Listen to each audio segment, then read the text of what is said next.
ओम परमात्मने नमः। त्रिविगुण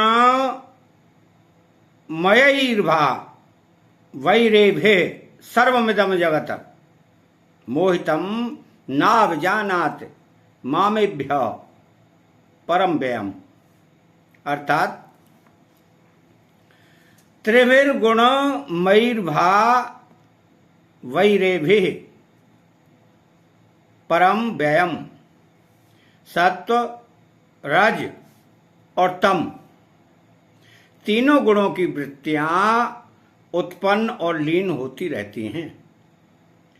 उनके साथ तादात्म्य करके मनुष्य अपने को सात्विक, राजस और तामस मान लेता है, अर्थात उनका अपने में आरोप कर लेता है कि मैं सात्विक, राजस और तामस हो गया हूं।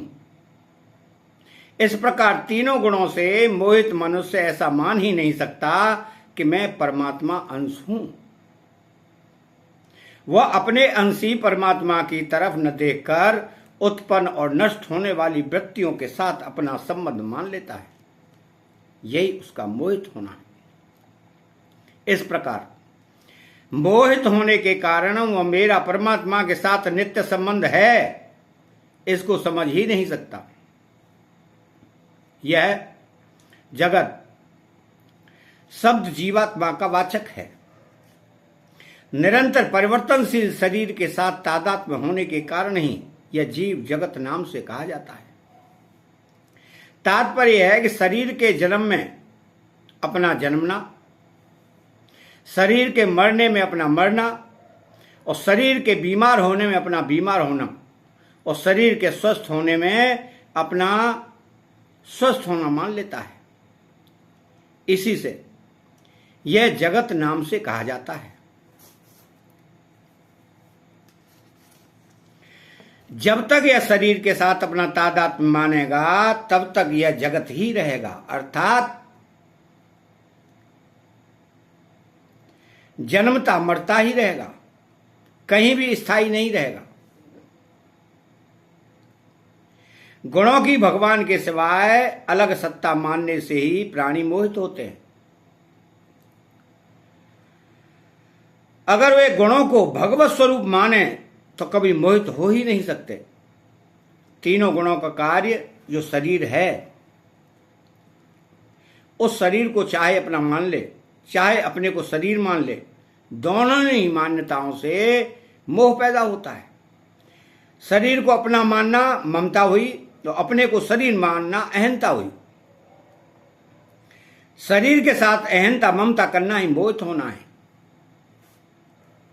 मोहित हो जाने से गुणों से सर्वदा अतीत जो भगवत तत्व है उसको नहीं जान सकता। यह उस भगवत तत्व को तभी जान सकता है जब त्रिगुणात्मक शरीर के साथ इसकी अहंता ममता मिट जाती है। यह सिद्धांत है कि मनुष्य संसार से सर्वदा अलग होने पर ही संसार को जान सकता है, और परमात्मा से सर्वदा अभिन्न होने पर ही परमात्मा को जान सकता है। कारण इसका यह है कि त्रिगुणात्मक शरीर से यह स्वयं सर्वदा भिन्न है और परमात्मा के साथ यह स्वयं सर्वदा अभिन्न है। तो अस्वाभाविक में स्वाभाविक भाव होना ही मोहित होना है। जो प्रतिक्षण नष्ट होने वाले तीनों गुणों से परे है, अत्यंत निर्लिप्त है और नित्य निरंतर एक रूप रहने वाले हैं, ऐसे परमात्मा की यह स्वाभाविकता बनाई हुई नहीं है, कृत्रिम नहीं है, अभ्यास साध्य नहीं है, प्रत्युत स्वतः स्वाभाविक है। परंतु शरीर तथा संसार में अहंता ममता अर्थात मैं और मेरा भाव उत्पन्न हुआ है एवं नष्ट होने वाला है। यह केवल माना हुआ है, इसलिए यह अस्वाभाविक है। इस अस्वाभाविक को स्वाभाविक मान लेना ही मोहित होना है, जिसके कारण मनुष्य स्वाभाविकता को समझ नहीं सकता। जीव पहले परमात्मा से विमुख हुआ या पहले संसार के सम्मुख गुणों से मोहित हुआ, इसमें दार्शनिकों का मत यह है कि परमात्मा से विमुख होना और संसार से संबंध जोड़ना, ये दोनों अनादि हैं, इसका आदि नहीं है। अतः इनमें पहले या पीछे की बात नहीं कही जा सकती, परंतु मनुष्य यदि मिली हुई स्वतंत्रता का दुरुपयोग न करे, उसे केवल भगवान में ही लगाना शुरू कर दे, तो यह संसार से ऊपर उठ जाता है, अर्थात इसका जन्म मरण मिट जाता है। इससे यह सिद्ध होता है कि यह मनुष्य प्रभु की दी हुई स्वतंत्रता का दुरुपयोग करके ही बंधन में पड़ा है, अपनी स्वतंत्रता का दुरुपयोग करके नष्ट होने वाले पदार्थों में उलझ रहा है। यह परमात्मा तत्व को जान नहीं सकता।